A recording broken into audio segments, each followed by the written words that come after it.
What's up, guys? It's manga time once again for the first time in 2014. Happy New Year. Yeah, sorry I haven't had a video in so long. Obviously 563 came out on Christmas and I was pretty busy. And I was very busy with New Year and everything like that as well.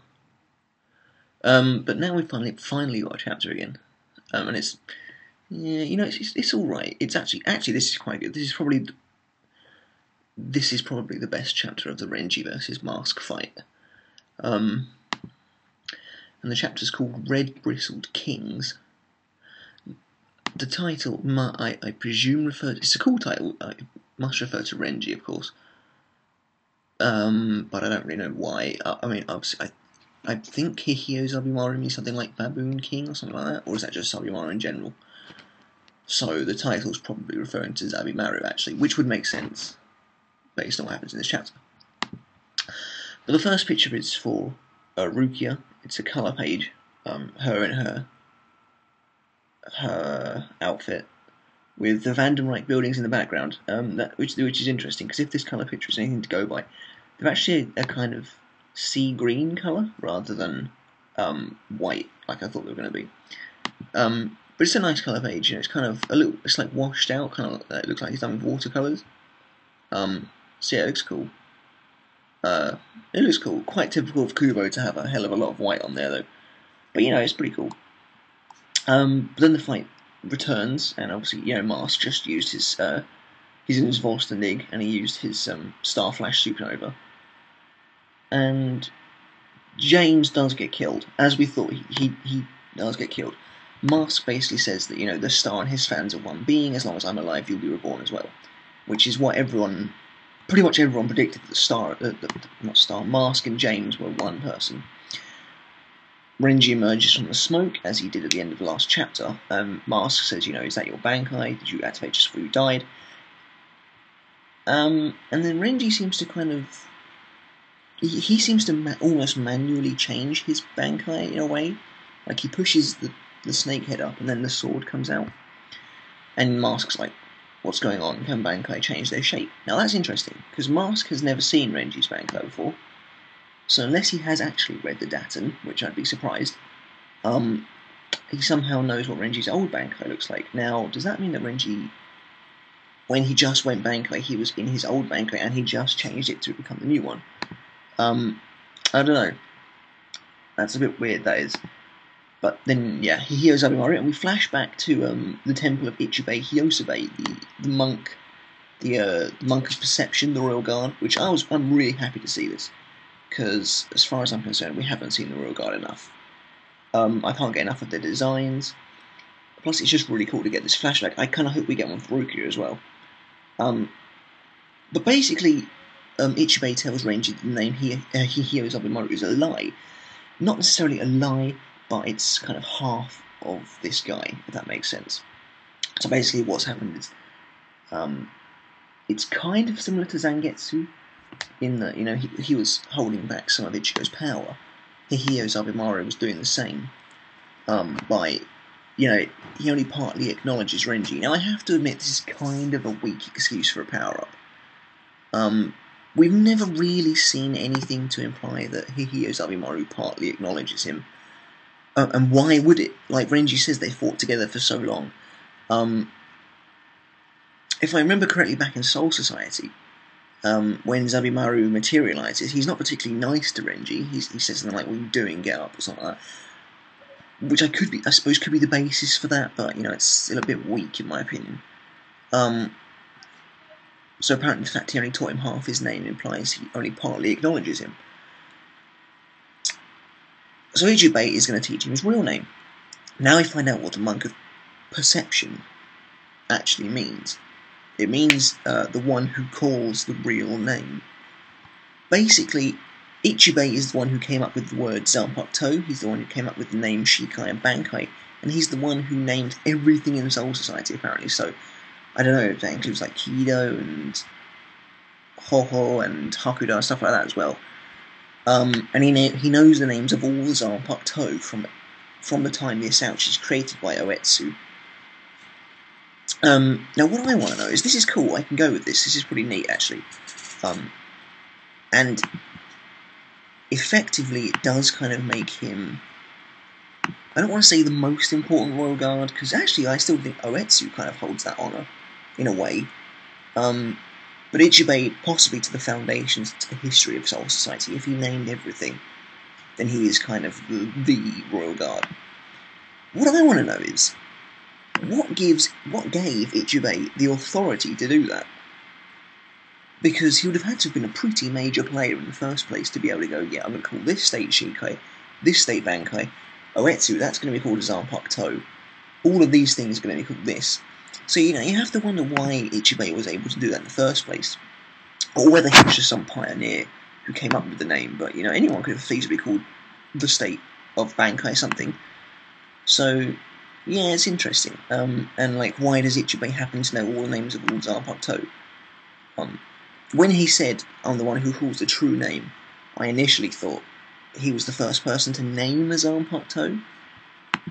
But, apparently not. Still, it's very interesting. I'm definitely glad we got to see this. So apparently now, this is kind of weird, actually. Zabimaru himself only partly acknowledges Renji. Yet Ichibei is like, you've become powerful enough to be able to call it its full name. But surely that's up to up to Zabimaru. But unless Ichibei really holds that amount of power over kind of the naming process of Zanpakuto. Anyway, we finally get to see Renji's new Bankai, Souou Zabimaru. Pretty cool name. I like the name. The Bankai itself looks awesome. I have to say, it's one of Kubo's coolest, actually, I think. And I was kind of right in my prediction, only slightly though, in that I said that the snake was going to be the small part and the baboon was going to be the big part. Like a swapping from the previous form. I was kind of right. The baboon arm is huge now; it's massive, and the snake's only the head. So and the spine that is wrapped around Renji's waist to start with, anyway. So I was kind of right. But he looks really cool. And Mask starts getting a little bit worried. He's like, that's dangerous. That looks dangerous. And he basically says, I have to defeat you in the name of justice. And basically Renji flings the baboon arm and it reveals a skeletal hand, which is pretty cool. Apparently that's called Hihio. So, and basically the hand grabs Mask. Mask's almost able to push himself away, but he gets flung into a building with extreme speed. And he kind of jumps out of it, and he's and this is kind of a bit typical because he goes through a very typical villainous breakdown. He starts freaking out. He's like, "You broke my arm. I'll never forgive you. It's not a matter of justice and evil anymore. You just have to die." So he's very conceited at the end of the day. And this is a bit of a shame, actually. I think the breakdown of Mask, because initially Kubo could have played with the whole Mask's not really a bad guy, he just thinks he's fighting the bad guys, in his perception. But with this breakdown, with Mask deciding that Renji just has to die because he wants to kill him, and calling him things like worthless scum, this really makes Mask out to be the bad guy, and it makes what happens at the end that little bit more acceptable, even though it's pretty harsh. Then Renji uses an ability called Orochio. And basically his sword transformed into what looks a lot like Hiyori's. Oh god, what's the name? Kubikiri Orochi. That's the coolest panel in the chapter, though, in my opinion, when Renji's rushing forward, because he's got his arm down, and then the baboon arm down, which appears to be a bit like Kokujo Tengen Myo, in that it moves with Renji's arm, but they're not actually attached. And the spine comes whipping out as well. It looks really cool. And he basically impales Mask through the stomach, immediately. And as he does that, because obviously the sword is attached to his arm, he goes like that, and it summons this massive snake jaw. And then he goes Souou Zabimaru, and it basically bites down on Mask in a move called Zaga Teppo. So Renji's Bankai is mega overpowered now. It kind of makes me wonder, because now that we know Ichibei can do this, I wholeheartedly I mean, I predicted it anyway, but 100% Rukia Bankai when she fights 100%. I will be so surprised if she doesn't. Because Ichibei will be able to teach her the name of the Bankai even if he doesn't teach her the name of the proper Sultan Plateau. But yeah, the fact they can do this now is kind of crazy, really. This is obviously Renji's true Bankai, which is funny because Byakuya in the Soul Society arc initially said your Bankai is worthy of being called Bankai, even though apparently it wasn't. But yeah, Mask's been fucked up, man. He's not coming back, which I'm very surprised about, actually, because Kubo so far hasn't really been killing off the Stonehitters. But this is, yeah. Mask's like, he's charred and he's split in half, and he's just breaking away. And he's probably already dead by this point. And Renji's like, so you finally burned out. You should be happy with that, superstar. And again, it's that kind of chide, that kind of snide comment that the Shinigami have been making towards the Quincy, like when Hitsugaya said, sorry, I couldn't make my cross into a pentagram for you. That really gets across the fact that the Shinigami don't like the Quincy, obviously. But yeah, that's the end of the chapter. I'm going to give it an 8. I still don't like the one-sidedness of the battle. But seeing Ichibei and some more Royal Guard was great. The colour page was nice, and the overall design of RENJI'S Bankai was kick-ass. So yeah, I'm going to drop an 8 on it. But I have to say, I'm just definitely disappointed the fight became so one-sided.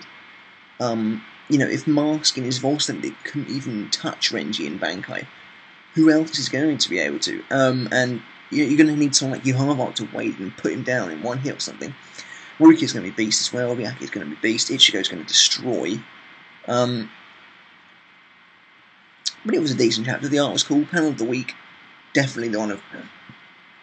not even the one of Renji's actual Bankai reveal, the one where he's darting forwards, because then he's got his arm out, and he's got his, the spine actually flying behind him, it looks really cool.